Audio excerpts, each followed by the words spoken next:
Hi, my name is Maisha Alam, and I'm the Assistant Director of the Georgetown Institute for Women, Peace and Security. Today I have the great honor of speaking with Professor Muhammad Yunus, a Bangladeshi economist renowned for his pioneering work on microfinance and poverty eradication. In 2006, Professor Yunus and the organization he founded, the Grameen Bank, were awarded the Nobel Peace Prize. Dr. Yunus, thank you so much for taking the time to speak with us today. Thank you for inviting me. We are honored to hear from you, to learn from you, and to all of our viewers around the world who will watch and hopefully be able to connect with you a little bit. Okay. To begin with, I'd like to talk about the central role of women's entrepreneurship in the entire Grameen story. All those years ago, what motivated you to begin lending to women? And since then, how has your strategy to elevate the status of women changed? Have you adopted, or what have you changed? We began in a small village next to the university campus, not because I wanted to start a microcredit program. That word didn't exist at that time in the whole English language. I was trying to see if I can make myself useful to another person in some way. I don't know which way. So I was trying to do that. Each one day I would try to find a person what I can do something for him or her. At that time I was not even looking for a woman. I was just looking anybody that I can be useful to. So I did a lot of small things here, small things there. The story that began with the loan sharking started with a woman, Sophia. She was a bamboo stool maker. And she's borrowing money from the trader because she didn't have the money to buy a bamboo, which goes into the bamboo. That's a horrible story. The trader takes off all the profit. She doesn't get anything, but she does all the work. Right. Just because trader lent her 25 cents. For that, she became a slave labor for him. So that kind of enraged me, made me angry. So that led to observing other people in the village, how they do it. So I made a list of people who borrowed from the loan sharks. And the total amount they borrowed collectively by 42 people was $27. So I said, my God, for $27 people have to suffer so much. Such a tiny amount. Why people can't do something about it? So before anybody could do something about it, I thought, why don't I do something about it? Why don't I lend the money to them? They can return the money to the loan sharks and be free. So that's what I did. Then I realized that it can be done in a more systematic way because more people are coming. I tried to connect the bank to the people. The bank refused to do that. So I said, if the bank doesn't want to do that, I have to find out a way how to persuade them. So over 8 months, I tried to persuade them. They were not persuaded. I offered myself as a guarantor. I became a guarantor, signing papers to take the money. So finally, the bank agreed to accept me as a guarantor. So that was the beginning of lending money, taking money from the bank. And my first decision was, half the money should go to the women and another half. Half the borrowers should be women and half the borrowers should be men. The reason was, I was critical of the conventional banks refusing loans to women of any kind, even the rich women. So I said that is unfair, so I'll be fair in my work. That was the beginning. Initially, women were very reluctant. They were always saying, give the money to our husbands. I said, no, we want to give the money to you. Finally, we started giving loans, 1, 2, 3, 4, gradually started working and seeing examples of one woman, another woman inspired and got in. It took us 6 years to build up that half and half ratio. Then we saw money going to the family through women brought so much more benefit to the family. So we changed our whole policy. We said we concentrate on women. And as a result, we became 97% women in a large bank now, nearly 8.5 million borrowers. So that's how we became involved in women. We never left them. And when the Grameen idea spread all over the world, the idea of concentrating on women also found to be a real natural reaction. So today, microcredit has become a synonymous with lending money to poor women. So it works so much well with women, and it changes so dramatically the condition of the women, the status of women. So that's how we became involved with that.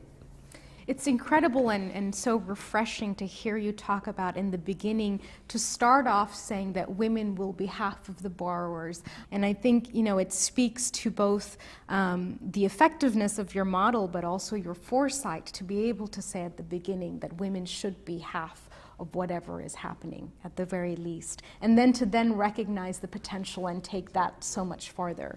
To change the conversation slightly now, Grameen has grown exponentially in new directions. Your work encompasses health, it encompasses education, it encompasses the energy sector.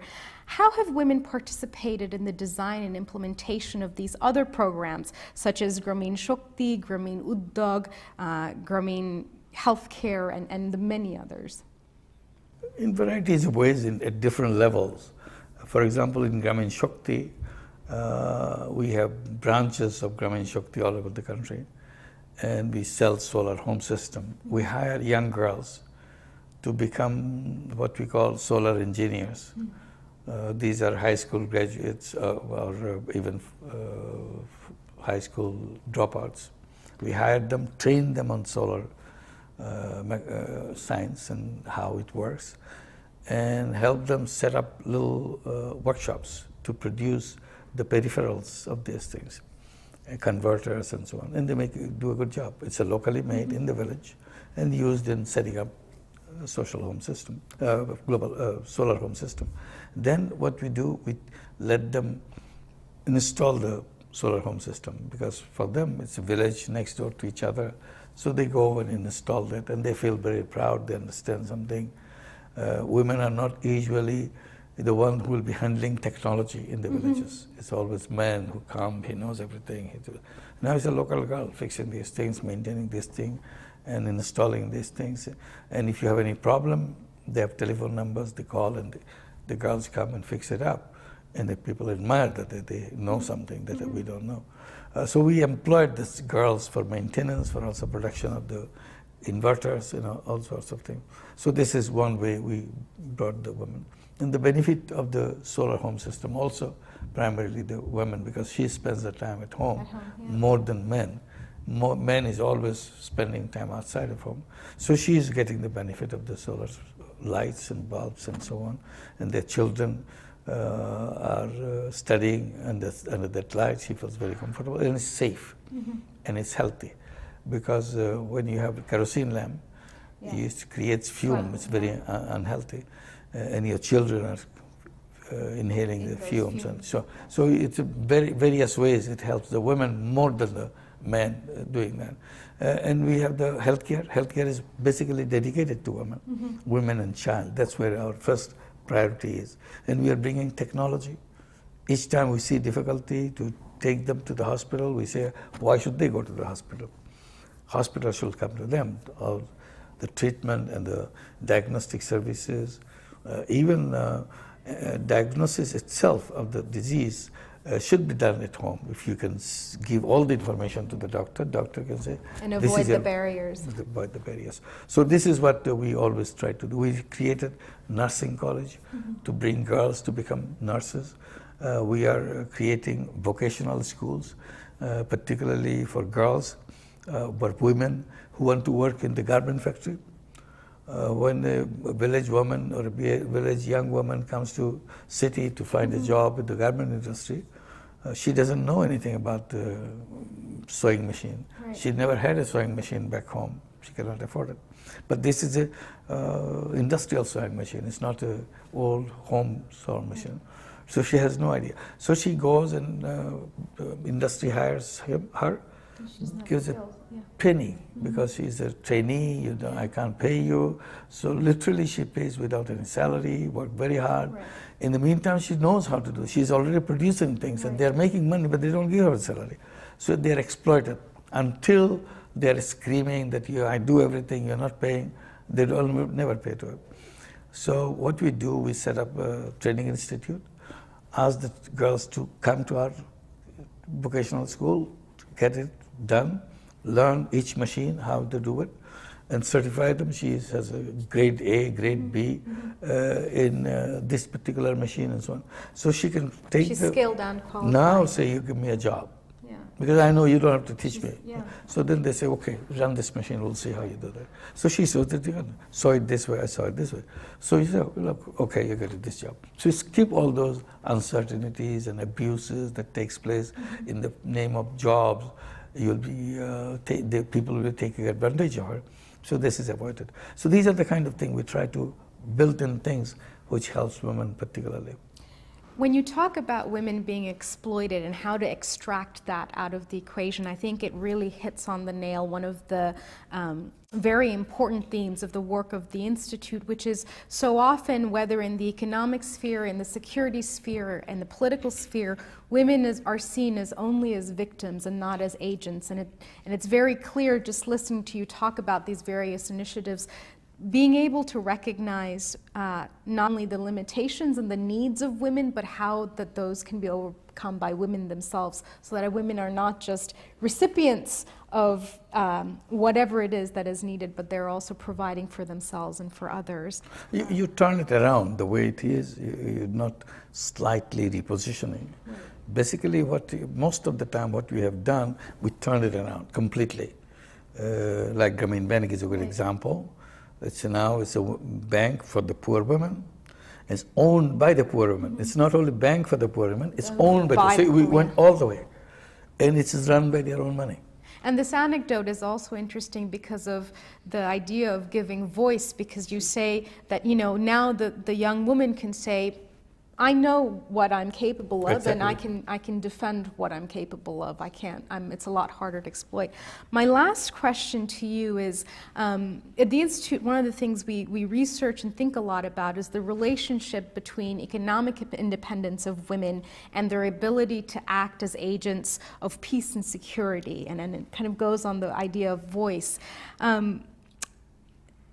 How does achieving economic independence enable women to enter the political sphere or security sphere? And sort of what do you see in the future for many of the women that you have worked with? Women love peace for the family, because she doesn't want her children to be in an uncertain situation. So she wants to protect that thing, for her life, her to continue, and her children to grow up in a situation that she can look forward for a better life for them. So that way it's built in as a kind of mother attitude, and so on.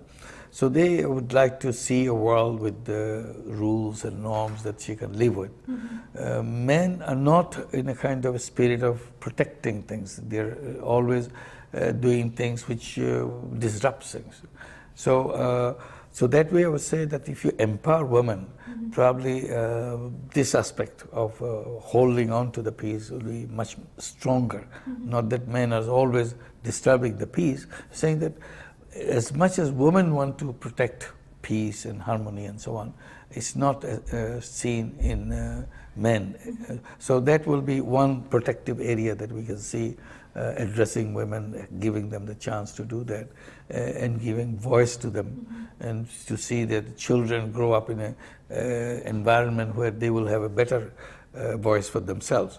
So addressing, now that the society in general has a long history of rejection of women, we have to overcome the burden of history for all these hundreds of years, to do it in a way that we can get it even. And then probably it will bring a new kind of equilibrium to the society, which we didn't have before. It's becoming increasingly apparent to us is there really needs to be a redefinition of peace, right. Not just as the absence of violence, or the end of a war, but that it's so much more complex and needs to be so much more inclusive. So thank you so much for taking the time to share your insights. I know I speak on behalf of myself and all of our viewers to say that we are continually inspired by your work.